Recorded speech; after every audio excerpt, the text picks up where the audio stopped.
Shalom, salam damai sejahtera di dalam kasih Tuhan. Saudara, jumpa kembali di RHI Renungan hari ini bersama saya, Pendeta Lukas Eko Sukoco dari Padepokan Diakonia Mitra Kinase GKJ Purworejo. Ada satu pertanyaan pada masa-masa seperti ini menjelang Paskah, yaitu mengapa orang Kristen perlu berpuasa? Mengapa orang Kristen perlu berpuasa? Untuk apa? Bukankah keselamatan adalah karunia? Kalau saudara kita yang lain, mereka perlu berpuasa karena mereka sudah mengumpulkan amal supaya bisa masuk surga. Kalau kita ngapain? Ada pertanyaan begitu. Saya akan bahas pada RHI kali ini, dan saya berharap ini akan menjadi hal yang makin terang benderang untuk kita. Mengapa orang Kristen perlu berpuasa? Siapkan dirimu untuk menghayati hal ini, saudara-saudara. Pecinta RHI yang diberkati Tuhan, dalam pengertian iman Kristen, puasa adalah mengendalikan diri. Ingat, puasa mengendalikan diri. Mengendalikan diri buat apa? Mengendalikan diri dari segala jenis makanan, minuman, atau hal-hal rokok misalnya, yang seringkali membuat kita kecanduan, termasuk main game dan seterusnya. Jadi, puasa adalah mengendalikan diri. Catat itu. Puasa bukan menambah lauk, puasa bukan mengubah jam siang jadi malam, malam jadi siang, bukan. Puasa itu mengendalikan diri. Maka pada saat berpuasa, pasti apa yang kita lakukan, apa yang kita konsumsi, apa yang kita makan dan minum, tidak seperti biasanya, lebih berkurang. Nah, ini bedanya dengan puasa orang lain.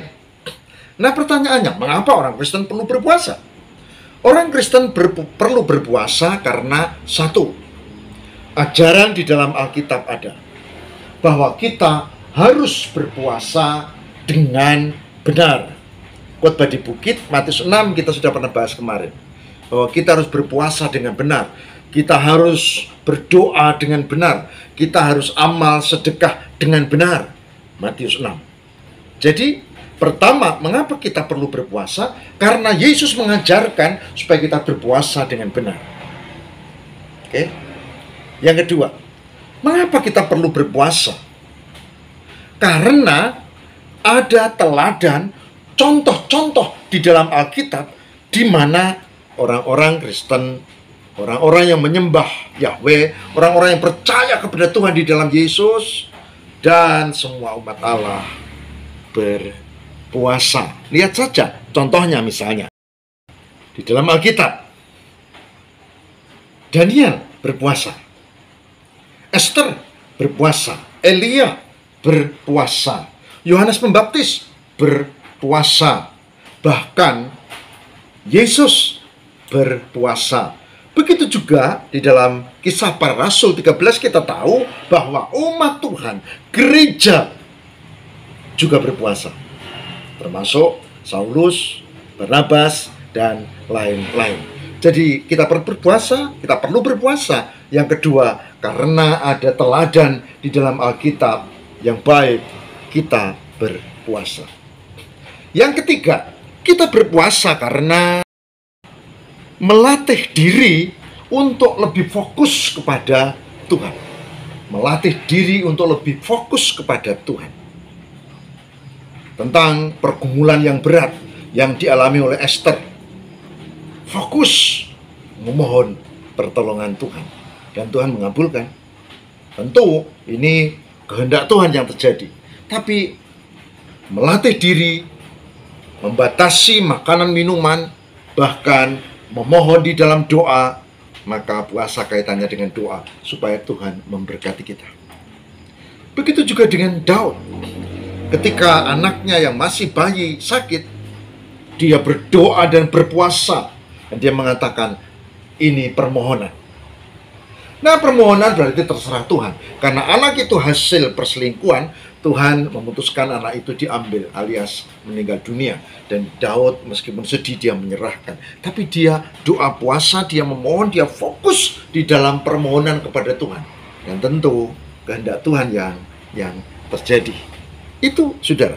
Jadi 3 hal yang perlu kita lakukan di dalam puasa. Karena puasa itu dilakukan di dalam tokoh-tokoh Alkitab, teladan yang benar. Karena puasa itu diajarkan oleh Yesus.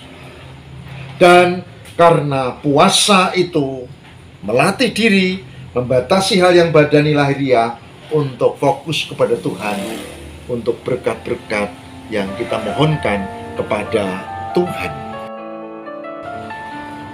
Pecinta RHI yang diberkati Tuhan, saya akan ajak kita untuk memperhatikan ajaran tentang puasa di dalam Kisah Para Rasul yang menjadi teladan kita.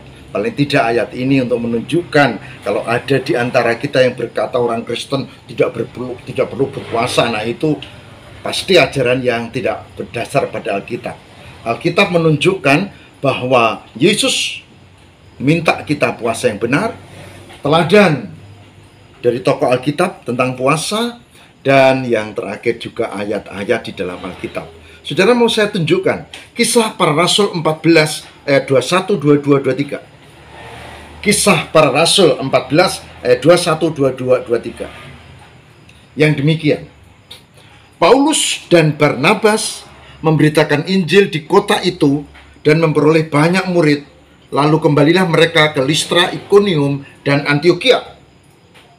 Di tempat itu mereka menguatkan hati murid-murid itu dan menasihati mereka supaya mereka bertekun di dalam iman dan mengatakan bahwa untuk masuk ke dalam kerajaan Allah kita harus mengalami banyak sengsara. Perhatikan ayat 23. Di tiap jemaat, rasul-rasul itu menetapkan penatua-penatua bagi jemaat itu, dan setelah berdoa dan berpuasa, mereka menyerahkan penatua-penatua itu kepada Tuhan yang adalah sumber kepercayaan mereka. Saya ulang baca ayat 23. Di tiap-tiap jemaat, rasul-rasul itu menetapkan penatua-penatua bagi jemaat itu, dan setelah berdoa dan berpuasa, mereka menyerahkan penatua-penatua itu kepada Tuhan yang adalah sumber kepercayaan mereka.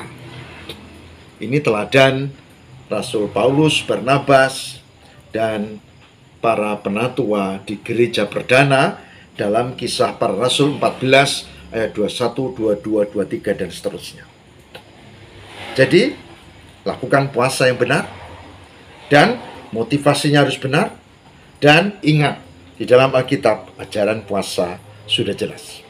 Maka mari kita belajar.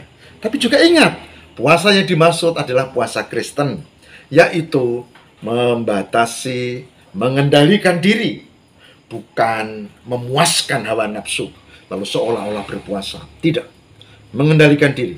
Yang utama adalah menguatkan fokus kepada Tuhan. Masih ada pertanyaan? Caranya bagaimana? Cara berpuasa Kristen bagaimana?